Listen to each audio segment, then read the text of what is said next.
Olá, segunda série, tudo bom com vocês? Eu sou a professora Cristiane e hoje eu vou dar uma aula de gramática para vocês. Vamos lá?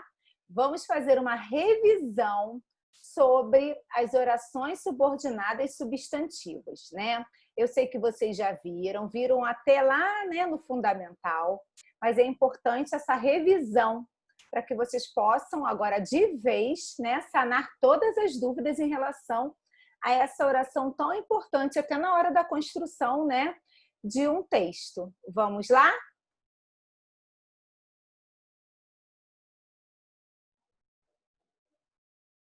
É importante que vocês façam, né, as anotações no caderno para que fique tudo registrado, né, para na hora de estudar ficar mais fácil. Vamos lá então. Oração subordinada substantiva. As orações subordinadas substantivas são aquelas que têm a função do substantivo. Eu coloquei aqui quais são as funções sintáticas que têm a função de adjetivo, né? Que o núcleo dessa função sintática é um substantivo, inclusive, e aí, para que vocês entendam por que ela é chamada, né, de uma oração subordinada substantiva. Ó. O sujeito, nós temos o núcleo, né? Um substantivo. O objeto direto também. O objeto indireto também. Complemento nominal, predicativo e o aposto. Então, são funções sintáticas em que eu posso ter o quê? O substantivo como núcleo. Por isso que essas funções sintáticas, elas vão gerar o quê? Uma oração subordinada substantiva. Tá bom? Vamos lá, então.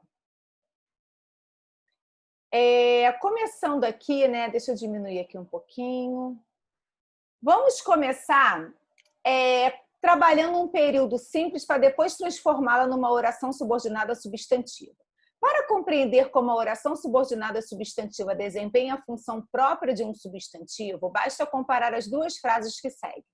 Ninguém lamentou sua renúncia. Turma, aí eu tenho um período simples, porque eu só tenho uma oração que é o lamentou. Nesse caso, temos um período simples e uma oração absoluta. Nessa oração, o objeto direto vem representado basicamente por um substantivo, porque quem lamenta, lamenta alguma coisa. Sua renúncia é meu objeto direto, e o núcleo do objeto direto é renúncia. Mas o objeto direto pode ser constituído por uma oração inteira, como no caso que segue. Ninguém lamentou que você renunciasse. O que aconteceu, turma? Eu peguei meu objeto direto e transformei em uma oração subordinada substantiva objetiva direta. Por quê? Ninguém lamentou. Quem lamenta, lamenta alguma coisa, certo? Então, a minha oração inteira, que você renunciasse, é o objeto direto da minha oração principal. Ninguém lamentou. Agora aqui, vamos lá. No caso, o período composto é duas orações. A oração 2 encaixa-se como objeto direto do verbo lamentou da oração 1. Portanto, classifica-se como subordinada, porque funciona como um termo da 1, e substantiva, porque desempenha uma função própria do substantivo, que é o objeto direto. Orações desenvolvidas. O que são as orações desenvolvidas substantivas? São aquelas que são introduzidas por uma conjunção integrante, né? Que é o que e o se, ali o que e se. Vou diminuir mais um pouquinho aqui, peraí. Não dá. Que e se, certo? E também, turma, pode ser introduzidas nessas orações subordinadas desenvolvidas substantivas por um pronome ou advérbios interrogativos, em orações interrogativas indiretas. Vamos ver então. Espero que você sempre alcance seus objetivos. Espero isso. Esse que, se ele tem o valor de isso, ele é uma conjunção integrante. Conjunção integrante, eu tenho o que e o se. Perguntam quem os acompanhará. Perguntam isso. Esse quem é um pronome interrogativo. Diga-me onde se vende esse livro. Diga-me isso. Onde se vende esse livro é uma oração subordinada substantiva e eu tenho um advérbio interrogativo. Então, a oração subordinada substantiva, ela pode ser introduzida pela conjunção integrante, pelo pronome e pelo advérbio, certo? Agora aqui, pronomes e advérbios interrogativos nas interrogativas indiretas. Vamos falar da primeira oração subordinada, que é a substantiva subjetiva. Oração subordinada substantiva subjetiva. Essa vai funcionar como sujeito da oração principal. É importante que você conheça o passado do seu país. É importante isso. Na minha oração principal, é importante, eu tenho sujeito? Não, não tenho sujeito. Se eu não tenho sujeito, a minha oração seguinte é o sujeito do meu período. Logo, aí eu tenho o quê? Uma oração subordinada substantiva subjetiva. A subjetiva, ela possui 4 casos diferentes. Na verdade, vamos resumir em 3, que os dois últimos são de voz passiva. Vamos ver. Então, o primeiro caso, começando com o verbo ser.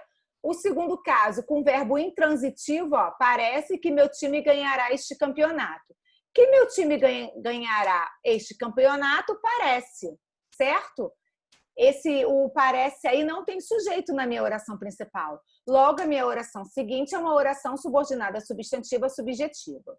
É sabido que o prazo terminará neste final de semana. Gente, é sabido. Tem sujeito aí na oração principal? Não, não tem. Então, a minha oração seguinte é a subjetiva. Prestem atenção. O é sabido é o caso da voz passiva analítica, onde eu tenho o verbo ser mais o particípio do verbo, e não tenho o sujeito aí. O sujeito é minha oração seguinte. Sabe-se que ele é bom aluno. O sabe-se também não tem sujeito nessa oração principal, porque aí é um caso da voz passiva sintética, o verbo na terceira pessoa mais o ser. Se eu tiver um verbo na terceira pessoa do singular mais o ser e ele for transitivo direto, ele está na voz passiva sintética. Logo, a minha oração seguinte, que vai ser a minha oração subjetiva, tá bom? Aqui eu trouxe para vocês também um quadrinho bem legal, ó. Primeiro caso, verbo de ligação mais predicativo do sujeito. Segundo caso, verbo intransitivo. O terceiro caso, que são aquelas 2 últimas frases, voz passiva analítica ou sintética.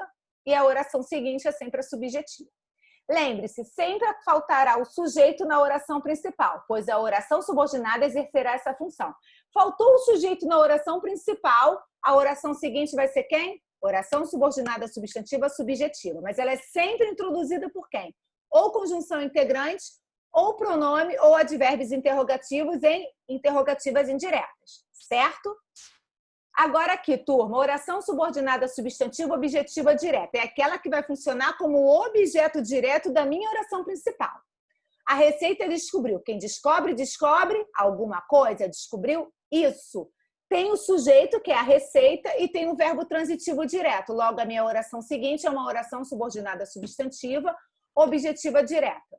Falaram que a educação brasileira irá melhorar. Falaram isso. Eu tenho um sujeito, não tenho? Ele é indeterminado.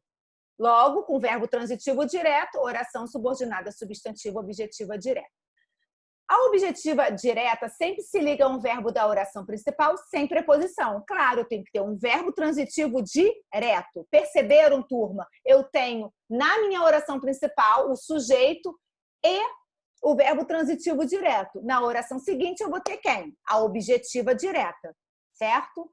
Então, turma, olha só, hoje, né, nós começamos a falar sobre as orações subordinadas substantivas. Vimos que elas são introduzidas pela conjunção integrante que, ser, e também pelo pronomes e advérbios interrogativos em interrogativas indiretas, correto? Vimos 2 casos hoje, na próxima aula veremos o restante. São 6 tipos, tá bom? Tchau, tchau, segunda série. Um grande beijo a todos. Até logo!